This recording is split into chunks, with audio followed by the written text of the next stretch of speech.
Bismillahirrahmanirrahim.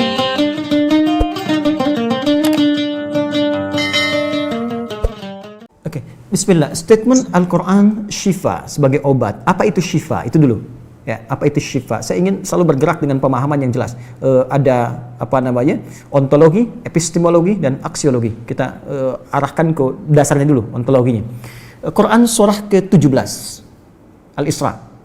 Ya, di ayat yang ke-82 ya, Allah memberikan statement tentang syifa di situ. Ya, paling kiri agak ke tengah sedikit. Wa nunazzilu minal Qur'ani ma huwa syifaa'un wa rahmatun lil mu'minin wa la yazidul zalimina illa khasara.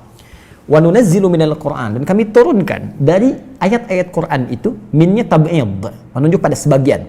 Jadi nanti ayat Quran itu punya banyak keutamaan. Setiap ayatnya itu keutamaan pedomannya ke A, keistimewaannya bisa A, nanti yang lain bisa B, bisa C. Ada terkait dengan penyakit, ada terkait dengan kesuksesan, ada terkait dengan karir, dengan macam-macam. Ya, itu bimbingan yang kompleks dan sangat luas. Nah, ada sebagian ayat Quran itu yang ayatnya memberi petunjuk langsung berfungsi sebagai syifa. Ya. Wa rahmatul lil mu'minin, ada ayat lain berfungsi sebagai rahmat. Tapi ingat, lil mu'minin, bagi orang-orang yang yakin, tanpa ragu. Jadi kalau kita ingin berinteraksi dengan Al-Quran, kaidah pertamanya jangan pernah ragu. Ya, Quran surah kedua ayat 2, dzalikal kitabu la raiba fi. Semua isi Al-Quran akan jadi petunjuk hudan lil muttaqin, bagi orang takwa, syaratnya la raiba fi. Jangan ragukan sedikit pun. Anda ragu, Anda tidak mendapat manfaatnya. Oke, sekarang kita kembali. Apa itu syifa? Syifa sering diterjemahkan dengan obat. Ya, penawar. Syifa sesungguhnya punya arti yang lebih luas. Ya, obat itu di dalam Al-Quran, bahasa diksi Al-Quran, juga hadis, bahkan standar bahasa Arab biasa, itu setidaknya punya dua ya, diksi dari dua kasus yang terjadi. Ya. Satu begini, jika penyakit ya, yang butuh obat, penyakitnya itu berupa penyakit fisik saja, secara fisikal. Misal, saya katakan misalnya sakit gigi, fisik ya, fisik saya yang kena. Kemudian sakit perut, sakit kepala. Itu penyakitnya disebut dengan daun. Daun. Oke? Penawarnya, obatnya disebut dengan dawaun. Ini. Baik kan? Ya. Karena itu ada kalimat begini yang disandarkan pada Nabi SAW, likulli da'in dawaun. Di setiap penyakit fisik itu mesti punya keyakinan pasti ada obatnya. Jelas ya? Nah, yang kedua, ada jenis penyakit terkait dengan fisik juga, tapi sudah melewati batas-batas dawa. Jadi ini menggunakan obat medis standar, ya, ini susah. Bahkan sebagian mengatakan, dokter mengatakan, wah ini nggak bisa nih, udah give up gitu kan? It's impossible, ini nggak mungkin, ya. Jadi sudah give up di sini, ini udah nggak memungkinkan. Nah. Atau yang kedua, penyakitnya tidak terkait dengan fisik secara langsung, tapi ada yang terkait dengan aspek-aspek psikal, ya. Secara psikologis, penyakit hati, iri hati, dengki, dan dendam, dan itu juga berpengaruh kepada fisik, tapi sudah melampaui batas fisik. Orang iri hati kan fisiknya terganggu, kayak enak makan, kan? Ya, pusing, tidur, bahkan tidur pun masih nggak enak, ngigonya juga masih dengki juga, gara-gara kamu nih tidur, masih keluar kalimat itu, ya, nggak enak kan? Dan nggak mungkin berobat mencari dawa, nggak mungkin. Ya, silahkan cek ke rumah sakit, ada poli dendam, poli iri hati, nggak mungkin. Ya, yang ada poli gigi, poli mata, kan? Ya, poli iri hati, poli dendam, nggak ada, poligami nggak ada di rumah sakit. Anda nggak mungkin menemukan itu. Ya, nah maka penyakit yang lebih lekat kepada aspek non fisik itu seringkali diistilahkan oleh Al-Quran dengan kata marad namanya, maradun. Ya, penyakit hati. Karena itu ketika Allah menyifati orang munafik yang hatinya bermasalah, Allah tidak menyebutkan kata daun, tapi menyebutkan kata marad. Silahkan cek di Quran surah kedua Al-Baqarah ayat 10. Fi qulubihim marad. Ya? Di dalam hati mereka ada penyakit. Hati yang di sini bukan hati fisik ya. Ya, tapi sumber kehidupan kita. Yang ditetapkan oleh roh. Nanti ketika fisik itu mulai sempurna selama 4 bulan jadi mudghah. Jadi kan ada 3 tahapan seperti kita ketahui, ya. Dari mulai di Al-Arba'in, kalau kita baca Al-Arba'in, Al-Imam An-Nawawi, hadis nomor yang keempat, ya, Abdullah bin Mas'ud radhiyallahu ta'ala anhu qala qala Rasulullah sallallahu alaihi wasallam huwa as-sadiqul masduq inna ahadakum yujma'u fi batni ummihi 40 yawman nutfah. 40 hari pertama ya, itu baru berbentuk penyatuan, perpaduan antara spermatozoa dengan ovum, thumma yakunu alaihi 'alaqah, kemudian misla dzalika 'alaqah, 40 hari kedua berbentuk zigot yang telah menempel di dinding rahim, thumma yakunu misla dzalika mudghah, 40 hari ketiga berbentuk mudghah, daging keratan. Bahkan sudah jadi bahasa sekarang ya di masa kan bahasan janin ya, di kurikulum kedokteran saya lihat redaksinya sama, mudghah ya. Nah, dalam fase ini kemudian ditiupkan roh ya, wa yursalu alaihimul malak, alaihil malak, dan diutus malaikat, wa yu'maru bi katbi arba'in, dan diperintahkan menetapkan 4 hal. Nah, saat ditiupkan roh ini itu terjadi kemudian penyatuan antara fisik dengan roh. Itu ada di Quran surah ke-15 ya, ayat ke-28. Ya, wa idz qala rabbuka lil malaikati inni khaliqun basyara min salsalin min hama'in masdun fa idza sawaituhu wa nafakhtu fihi min ruhi.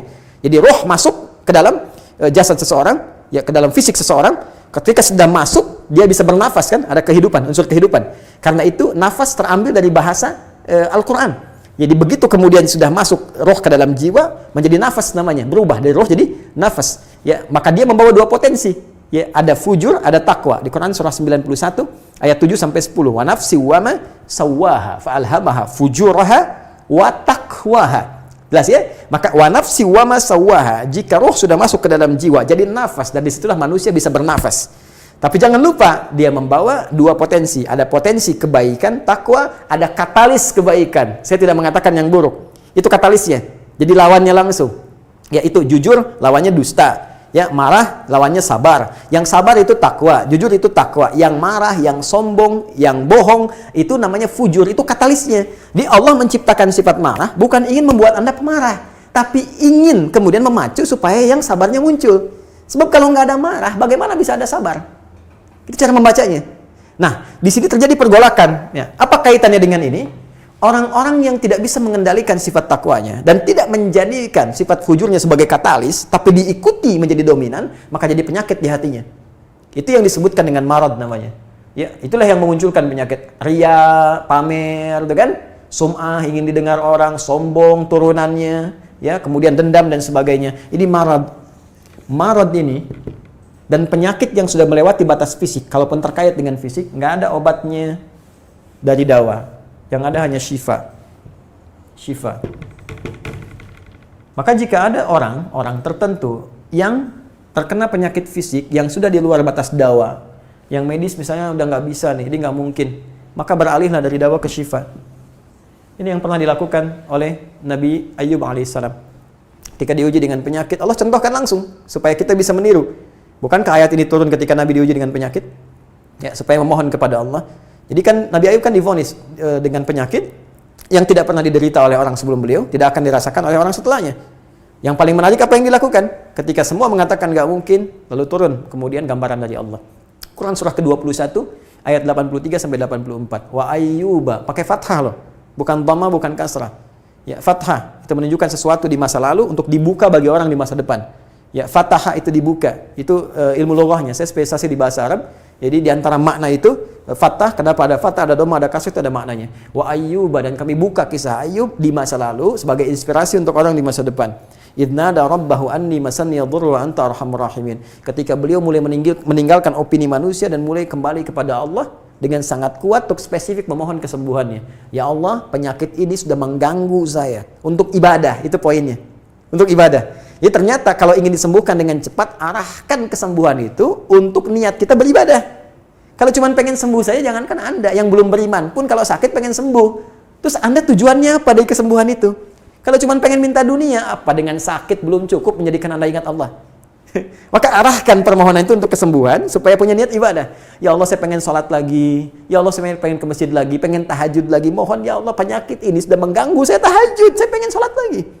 Wa anta arhamur rahimin, sedangkan engkau yang paling sayang kepada saya. Kalau yang maha penyayang saja tidak menyembuhkan saya, kepada siapa lagi saya mesti memohon?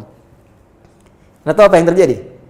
Begitu kalimat itu muncul dengan penuh kekuatan, keyakinan, visi yang benar, memanggil Allah dengan panggilan yang sangat halus, lembut, ya, terasa ke dalam jiwa, maka jawabannya tidak menunggu lama. Fastajabna lahu fakashafna ma bi min dhurrin wa atainahu ahlahu mithlahu ma'ahum rahmatan min indina wa dzikra lil 'abidin. Lihat ujung ayatnya. Kami langsung sembuhkan penyakitnya. Kami singkapkan semua rasa sakitnya. Kami kembalikan semua yang dia rasakan rugi. Biaya obatnya diganti dengan rezeki yang lain, kesulitannya dihilangkan, datangkan dengan yang lebih baik. Dan yang paling dahsyat lihat ujung ayatnya. Wa dzikra lil 'abidin. Kami jadikan inspirasi, pengingat bagi hamba-hamba Allah yang soleh, yang diuji dengan penyakit yang serupa, maka amalkan amalan Ayub untuk mencari syifa. Ya, maka ini ikhtiarnya. Termasuk syifa, bisa mengobati penyakit hati. Nah, lalu sekarang apa terapannya? Karena disebutkan ada ayat-ayat Quran berfokus sebagai syifa.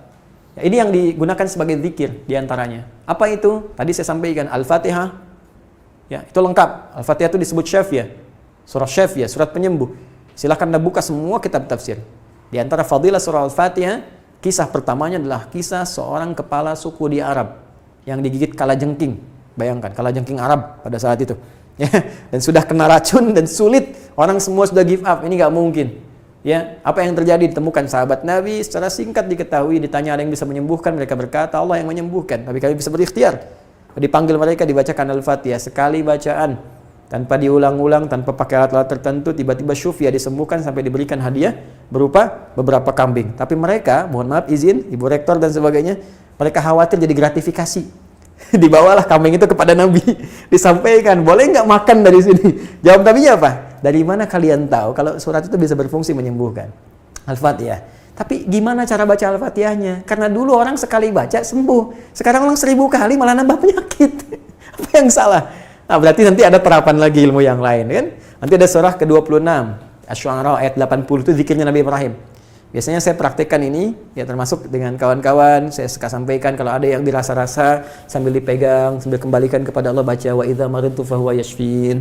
Kalau saya sakit pasti Allah sembuhkan, nggak mungkin dititipi penyakit kalau nggak ada hikmah di balik itu. Bisa pernah saya amalkan saat diundang saya ke Kalimantan untuk ceramah, tiba-tiba ceramahnya ba'da maghrib, sore hilang suara. Hilang. Sama sekali nggak ada. Ya begitu salat, ya kita sama amalkan tadi dengan penuh keyakinan, minta ikhtiar juga pakai fresh care gini, tapi kita minta ya Allah, ya wa idza maridtu fahuwa yashfin, kalau saya sakit pasti Allah sembuhkan. Nggak mungkin ditugaskan kalau Allah nggak berikan perangkatnya, pasti diberikan. Nah, tahu apa yang terjadi? Begitu ngimamin maghrib, suara keluar, serak-serak basah. Begitu tausiah, keluar sempurna. Ba'da isya nyambung, keluar sempurna. Habis ceramah, hilang lagi suara. Hilang lagi suaranya, supaya disuruh istirahat, gak banyak nanya orang gitu kan. Tapi itu menarik. Dan puncaknya tadi, Quran surah ke-21 ayat 83 sampai dengan 84. Tergantung kasusnya. Kalau di kasusnya misalnya kasus mohon maaf ya terkait dengan kehamilan, nanti ada lagi yang lain ayat-ayatnya ya. Misal di Quran surah ketiga ayat 38 sampai 39, nanti di Quran surah ke-19 menjelang persalinan dari ayat ke-25 sampai dengan ayat ke-26, nanti di Quran pas kalau sudah berkembang janinnya, ada di Quran surah ke-7 misalnya ayat 189 dengan doanya dan turunan lainnya. Bahkan bisa diamati teman-teman yang di SPOG misalnya atau di kebidanan, ada nanti ayat-ayat spesifik Quran surah ke-22 ayat yang kelima, ya ada di Quran surah ke-23 Al-Mu'minunnya ya ayat 11 sampai 13 itu lengkap sekali. Kita bisa gali sampai ke situ. Itu yang kita maksudkan syifa. Jadi keluarkan ayat-ayatnya, tapi bukan sekedar dibaca, dalami isinya. Sehingga paham apa yang harus dilakukan. Karena di sini nanti ada konsep ikhtiar juga. Ikhtiarnya bagaimana, ya secara medisnya seperti apa, dan pertolongan kepada Allahnya bagaimana. Terakhir Nabi pernah datangi seseorang, dia minta disembuhkan. Ya Allah, ya Rasulullah, si fulan sakit, tolong sembuhkan. Kata Nabi, idhab ila tabib, pergi ke dokter. Kata orang ini, Anda kan Nabi, tinggal berdoa disembuhkan. Jawab Nabi sangat elegan. Pertanyaan orang ini bagus, Anda Nabi, berdoa dikabulkan, pasti. Tapi jawab Nabi sungguh elegan. Kata Nabi, kesembuhan itu dititipkan di tangan para dokter. Jadi Nabi ingin memberikan satu isyarat, Anda tetap ikhtiar. Karena tidak selamanya Nabi akan hidup. Ya, karena itu dokter-dokter mesti belajar. Saya mendambakan dokter-dokter yang bisa belajar dari Quran juga. Saya mengharapkan nanti ada dokter mata yang hafal, ya, misalnya ayat-ayat tentang doa, ayat tentang mata, ya, riset tentang ayat-ayat mata, hadis-hadisnya apa, sehingga Anda bisa menerapkan resep-resep yang indah. Ya, waduh, kenapa nih dok, mata saya nih nggak bisa dikontrol nih, sakit. Kenapa? Saya kalau ngelihat tetangga beli kulkas sakit, kan nggak bisa dikasih obat tuh ya. Anda bisa kasih resep Quran surat sekian, ayat sekian, sekian. Nah, itu yang banyak kejadian sekarang. Ya, orang matanya sehat tapi tidak bisa membedakan mana milik dia, mana milik orang lain. Demikian juga dengan yang lainnya. Itulah syifa. Wallahu ta'ala a'lam.